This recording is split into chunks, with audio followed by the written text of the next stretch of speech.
This is the story of a dream, born in the vibrant heart of Turkey. It is the story of a young man named Enes and his long journey to the place he truly belonged. The sky.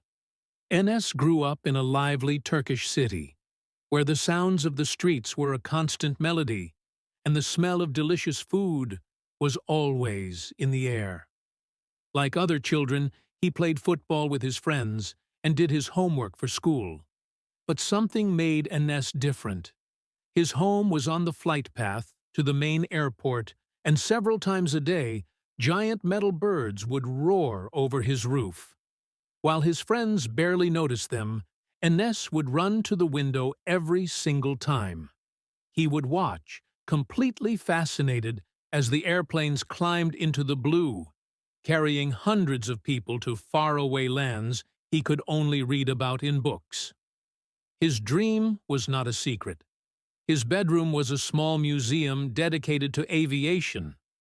Posters of the Airbus A380 and the Boeing 747 covered his walls. On his desk, carefully built model airplanes stood in perfect formation. For his 10th birthday, his grandfather gave him a pair of binoculars. From that day on, Enes would spend hours on his balcony, trying to identify the airlines of the planes passing high above. He didn't just want to fly in them. He wanted to be the one in control, the pilot in the cockpit. When Enes finished high school, the time came to turn his childhood dream into a real-life plan. He spent weeks on his computer, researching the best pilot academies in the world. He discovered that the language of the skies was English. Everything, from the training manuals and complex engineering books to the commands in the cockpit and communication with air traffic control, was in English. This was the first great mountain he had to climb. His English was very basic, limited to simple greetings and phrases he learned in school. He knew this level was not nearly enough. For a moment, his big dream felt distant and almost impossible. But looking at the posters on his wall, Enes felt a surge of determination. He would not let a language barrier stop him. He decided, if English is the bridge to my dream, then I will build that bridge, stone by stone. So began a new chapter in his life, the mission to master English. His daily routine changed completely. He woke up an hour earlier every morning to study a list of new vocabulary. He turned his love for movies into a study tool, watching American and British films with English subtitles, pausing and repeating lines he didn't understand. He downloaded language apps on his phone and practiced during bus rides. He knew that learning from books was not enough. He needed to speak. He found a language exchange partner online, a student from England who wanted to learn Turkish. Twice a week, they would talk over video call. At first, Enes was slow and shy. He made many mistakes and often searched for words. Sometimes he felt embarrassed, but his partner was patient. Slowly, very slowly, his confidence grew. After more than a year of relentless effort, Enes could speak and understand English with confidence. The mountain was climbed. He was finally ready. He applied to several flight schools, and, after a few anxious weeks of waiting, an email arrived. It was from a highly respected flight academy in the Netherlands. The subject line read, "Offer of admission." His heart beat faster as he opened it. He was accepted. He read the email 3 times to believe it. He ran out of his room, shouting with joy, and his parents hugged him, their faces filled with pride and a little bit of sadness. Their son was going to follow his dream, but he would have to do it far from home. Moving to the Netherlands was the biggest step of his life. The day he left, the airport was filled with tears and loving goodbyes. As his own plane took off, Enes pressed his face against the window, watching his city become smaller and smaller. He felt a mix of thrilling excitement for the future and a deep ache of leaving everything he knew and loved behind. Life in the Netherlands was a complete culture shock.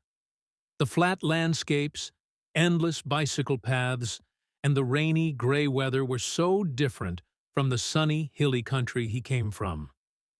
And then there was the language. On his first trip to a supermarket, he felt completely lost. The sounds of Dutch were all around him, a language that was totally alien to his ears. His pilot studies were even more challenging than he had imagined. The amount of information was enormous. He studied aerodynamics, meteorology, flight navigation, and aircraft systems, all in his second language, English. His days were long, filled with classes, hours in the library, and sessions in the flight simulator. His pilot studies were even more challenging than he had imagined. The amount of information was enormous. He studied aerodynamics, meteorology, flight navigation, and aircraft systems, all in his second language, English. His days were long, filled with classes, hours in the library, and sessions in the flight simulator. But he soon realized that his challenges were not over.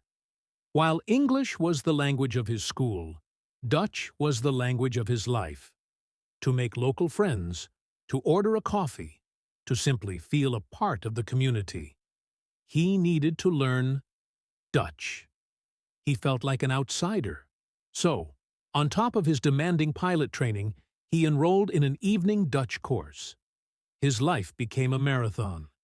He would wake up at dawn to study flight plans, spend the day learning about engines and emergency procedures, and then rush to his Dutch class in the evening, his mind already tired.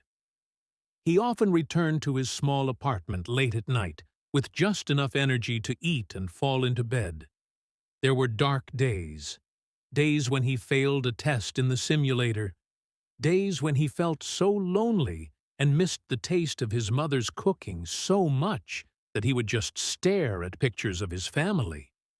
On one particularly difficult winter evening, he called his parents, his voice heavy with exhaustion. "I don't know if I can do this," he confessed.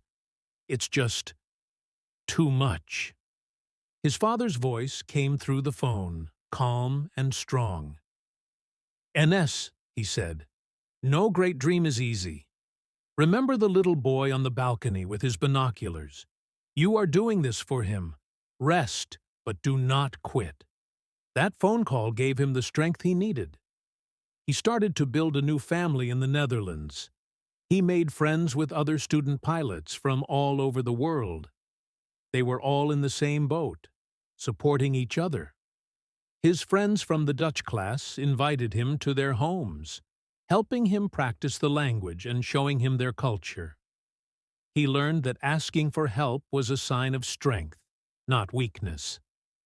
Years passed, filled with hard work and perseverance. Finally, the day of his final examination arrived, the practical flight test that would decide everything. He was nervous, but as he completed the pre-flight checks, a sense of calm focus took over. He flew perfectly. When they landed, his instructor turned to him, smiled, and said, "Congratulations, Captain. You did it.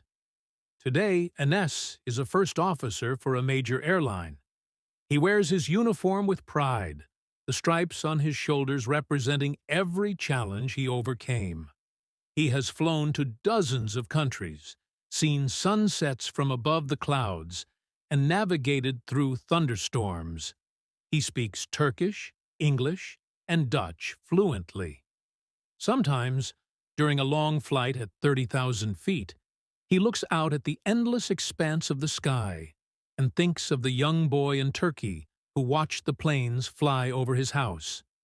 He smiles, knowing he didn't just follow his dream. He flew it.